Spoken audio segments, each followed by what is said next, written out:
Bad Boys Club, y'all. Texas, where they going to? It's Fort Lauderdale. Is that Florida? I think that is. Fort Worth. I think that's what they said. From Houston to Dallas, they doing the traveling thing over there on the Bad Boys, Texas. But this episode, y'all, was so funny. I cackled throughout the entire episode. It was a hoot. And we got a new cast member, Adonis from Miami. Let's go. Okay, child. So we see Adonis and Chef D. They thumping. You know, they thumping. They going at it.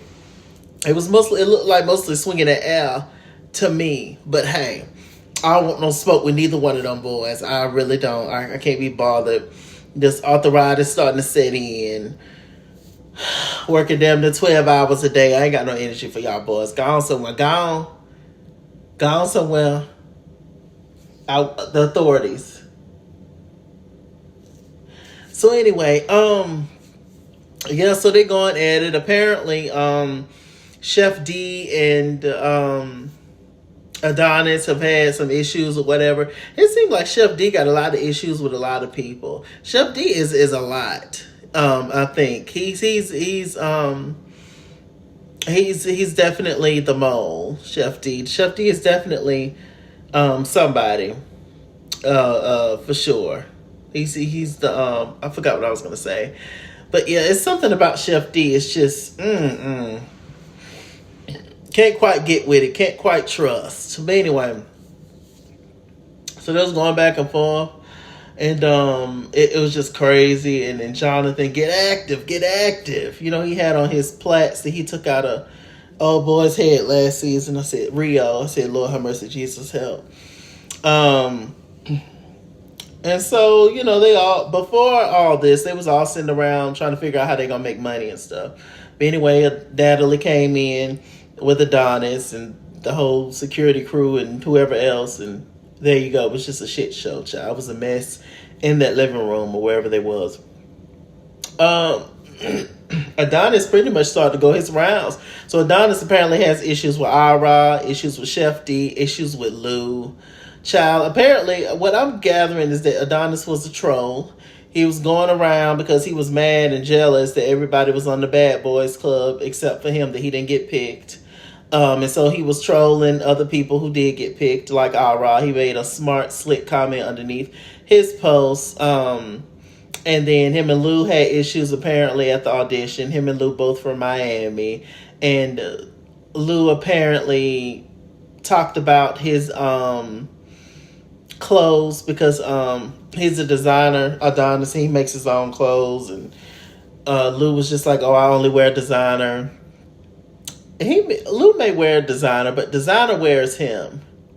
He don't wear designer. You know people that just melt into their clothes. Like, it's just like, ooh, child, you rocking it, you wearing it. Like, it's just like, that's just you. When Lou wears designer, he has to A, announce it, which is tacky, and B, it looked like just regular clothes from anywhere, you know, local, just anywhere, you know, a Goodwill or some damn where, I don't know. It's nothing spectacular what he be having on from what I can see. It just don't look that way on him. So it's just like, I don't know. Who's somebody who I feel like would pull off designer well? Like a Prince. And I'm not even talking about like looks or nothing. I'm just, well, kind of am. But I'm just talking about, you know, those people that just look like, yes, you wearing that. How much that costs? And it could possibly be cheap. Versus somebody you looking and it's probably hella expensive, but it just look like it's just not for them. You know? Anyway. So this whole time, you know, it was going back and forth, and after Chef D and Prince fought, so Adonis is talking and yelling to somebody, and then here comes after Chef D and Adonis fought, Adonis' attention is focused somewhere else, and all of a sudden here we see Mo City, JB, hitting him with the ones and twos once again. Another person he done clocked from the side when they weren't listening. He think he done did something. He was like, nah, I really, you know, had no fight this season. or whatever. And, so I just had to show him, you're not just going to come up in here and all that kind of stuff. Ain't nothing personal. Da-da-da-da-da. Excuse me? If you hit me out of nowhere, see, I could never do this kind of show. Call me weak or sensitive or whatever you want to, but you could not pay me. Because if I'm going to physically fight, if Chase is going to physically fight, it's going to be for a damn good reason. Mo City came, he don't even know this boy. Came out of nowhere, hit him, trying to prove, because he all rah-rah and da-da-da-da-da. And I was just like, what is going on? So anyway, Mo City and Adonis end up fighting straight up. And, Mo City thought he was going to do some child. Mo City ended up with a busted lip on the side. And then he came back in. And he was just like, he dapped him up, talking about, yeah, he good enough to be in here. Yeah, he's straight. I'm assuming he would be. Hell, if I was leaking, I would be cool with somebody too. You see what you do when you think you bad? When you think you Michael Jackson bad? You see what happened? I say, child, please. Anyway, Lou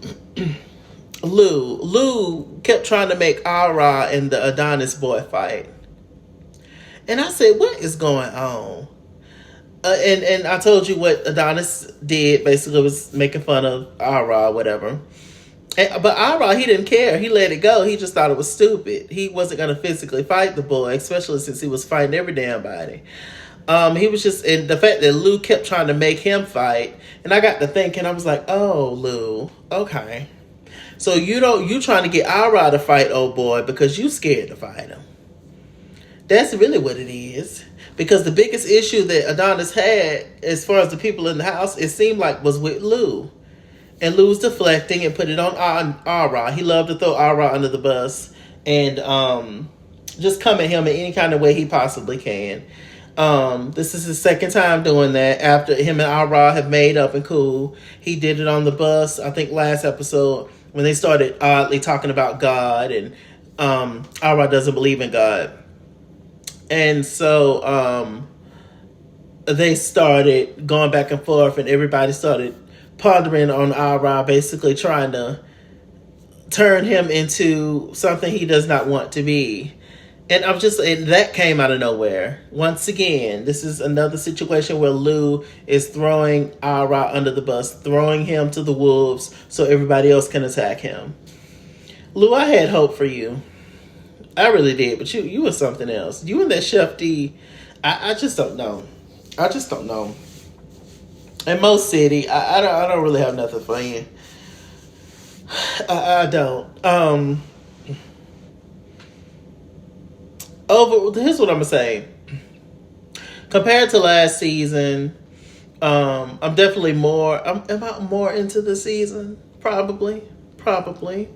But I definitely know more people on this season. There's definitely more famous people on this season than last season. I didn't know anybody except for Gutta, and who else was on last season? Did I know Gutta? I heard of Gutta, and where the money reside, Rail, and Blonde Christian. Yeah, everybody else is just, I think, local people. But so this is a different kind of season, different boys. What I was gonna say is one thing I do appreciate is that nobody's giving me homophobic vibes really like they was last season. Because that Moolah last season, baby, I couldn't be bothered 5 minutes. He was a lot. And his little brother, Lil Golden Curtis, who ended up being cool, but Moolah stayed an asshole the whole time. So that's one thing I do appreciate about this season. Everybody just being gay it doesn't seem to be that big of a issue, to the point where I don't want to be around you or hang with you and all that. I want to ostracize you and make you feel bad and all that stuff that was given first season with Moolah and Curtis. So anyway, let me see. So after all that, child, they went to go sit on the bed and was talking about Adonis. I think it was Orlando, Chef D, Relly, and Lou. And they was all sitting on the bed, chilling, talking. And Lou was just like, he from Miami. I ain't got no problem with him. He from Miami. I never beef with another person from Miami. He from Miami. Da da da da. I'm like, I'm not one of those people, am I? If I don't like you, I don't like you. I pretty much like everybody. I don't really hold grudges or nothing like that. It's just, it is what it is. But if I strongly don't like you, I don't care if you're from my city or not. I don't care if you're from my neighborhood. I don't care if you ride the bus that I'm on. If I don't like you, I don't like you. And if I'm forced to be around you, like this kind of situation, I'm just going to act like I don't see you. I mean, you can try to be cool with me, but I'll be cordial, of course. I'm not going to be rude, but I don't have too much for you, child. I mean, did you forget everything that happened yesterday? You saw me standing at that bus and you kept going. You waved at me, in fact. So no, I ain't got nothing for you. In town, out of town, on the moon. Nothing. But anyway, I was just like, yeah, Lou, that was a cop out because you don't want not one day of Adonis. Okay, so the guys are heading to Fayetteville, Texas, I believe. Is Fayetteville? That's Georgia. I'm saying everything, ain't it? They heading to somewhere else. That's not Dallas and not Houston, because I think they just left there. So we get on the bus or whatever. Darrell and Prince have an interesting conversation about Prince and how a lot of people think he's gay and how he feels about that. And, he expressed himself. He said, he's just a people person. He loves everybody. If you're a good person to him, then he's going to hang out with you. And I respect that. And how a lot of people think he's gay because of how he look and how high his voice is and all that kind of stuff. So that was a cool conversation to have. Let me see. Most City and Adonis, they was in Orlando. They was talking on the bus about, oh yeah, that's real man stuff. That's respect. How y'all dapped it up after that. That's real man stuff. And Kerrion, I think Kerrion was asleep. Ara was trying to go to sleep. Jonathan was asleep. Half the bus was asleep. I was just like, I don't know how some of them just go and go and go and go and go. I just feel like, Lord, shut up. I'm tired. Meanwhile, this whole time, while all these conversations are happening on the bus, Lou is over there coughing his lungs out. Now, if y'all remember last episode, I believe, Lou was in the bed talking to Ira, coughing and hacking and hooking. And I think my boy, Drown Deep, brought that up. It's like, why is Ira that close to him? And I agree. I was just like, what's going on? I got to comment back to some of your comments too, love. But yes, I was just like, what is going on? And it's just, what is happening? This boy's sitting here hollering. He's sick. He's drinking tea. He in a robe with socks on all the way up to his knees. And I was just like, why is nobody just paying him no attention that he just keeps saying he's sick? He all on the bus hacking on everybody. He barely wearing masks, just going out, just everybody's just cool with it. I said, well, okay. All right. Orlando started crying on the bus. Randomly. And everybody was just like, what's going on with you? It was the reactions for me. It was like, is he really crying? Nah, you faking. What's up? What's going on? It was so random. He was just like, he just done seen a lot in his life and he just can't believe this. And he said he's just thankful to be here with the boys. I'm sure, because, the other option was jail. So I'm sure you would be thankful to be in this situation. Plus, Natalie came in, the madam, and dropped all that money on you. So, I guess, and I think out of everybody, Orlando has probably been through the most stuff. Personally, we have yet to really hear his full story. I hope he write a memoir one day or something. Yeah, when he's in his right state of mind and to really just go back to childhood and just talk.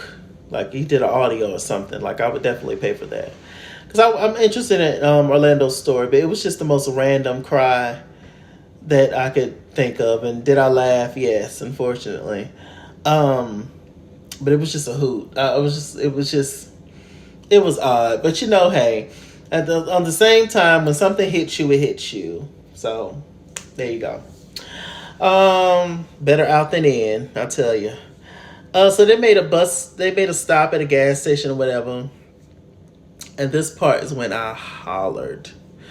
So apparently, there's these little white girls that come up to them, taking one of their pictures or whatever. I don't know how the hell they knew who they was, but they wanted pictures or whatever. And all of a sudden, we see Ira on the roof, and then we have Prince in the confessionals. Prince, when I tell you, I hollered and screamed when he said, "And here go, and here go the big banger on the on the thing, on the roof." I don't know how he even got up there.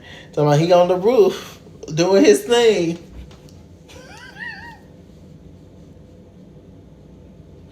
I said no. When I tell you, I almost threw my phone on the ground. That was so funny. That was so funny, Prince. My God. That was so funny. Y'all know I love me some Ira, but he be doing that little dance, and I just feel like, child, here we go. Here we go. But it was so funny. Orlando chasing Relly. What happened after that? So we get to the house. The house looks like the place where Goldilocks and the Three Bears was in the woods, child. I thought it was a cute little house, but it's definitely old fashioned, like grandma, like whatever. But I mean, who cares? Y'all didn't pay for nothing, so shut up. But this is the issue with kind of like finding rooms. I don't think every room had a bathroom. So, you know, it was issues with that. Most City, he found issues with finding a room. He said he just wanted his own quarters and own piece, which is what anybody would want, I would think. Definitely me. Jonathan somehow ended up with the best room. Jonathan is the executive producer, one of them. So, you know, there you go. I'm sure they already got his room secretly picked out, low key. But Jonathan got the master suite once again. He said, y'all can come in here and sit on the couch and watch TV. I screamed. And so, yeah, Raz-B and Adonis ended up on the bunk beds, child. I said, well, let me see. I think that was it for this episode. So the final thing was Blue is coughing and hacking and about to pass out. Then Orlando gets up and alerts one of the producers. He said literally had to beg one of the producers, hey, this man is sick. Y'all need to come see by him. And then we see them finally take Lil Lou to the bus to go to the hospital. After however long he was sick. I said, Zeus will kill you. Baby. I come on there and host a reunion show. I sit in the audience. I do some, fluff or I'm in and out. But like being a part of ensemble casts and not being one of the important people, so to speak, they'll just let you just lay around and 2% chance of living, child. I just don't know. I'm like, this boy had been sick as a dog for at least 2 or 3 episodes, and y'all just ignored it the whole time. I said, well, thank God 3J there, because, child, Anyway, with that said, I'm MrChalaki. MrChalaki on Google+. Follow me at @IsKingswell on Instagram and Twitter, at @IsKingswell89 on Snapchat, Chase King on Facebook, MrChalaki on Cash App, and PayPal. And as always, run me my money or run me my fade. Run me my money the way I get paid. Stay black, stay tuned, and I'll see you guys later.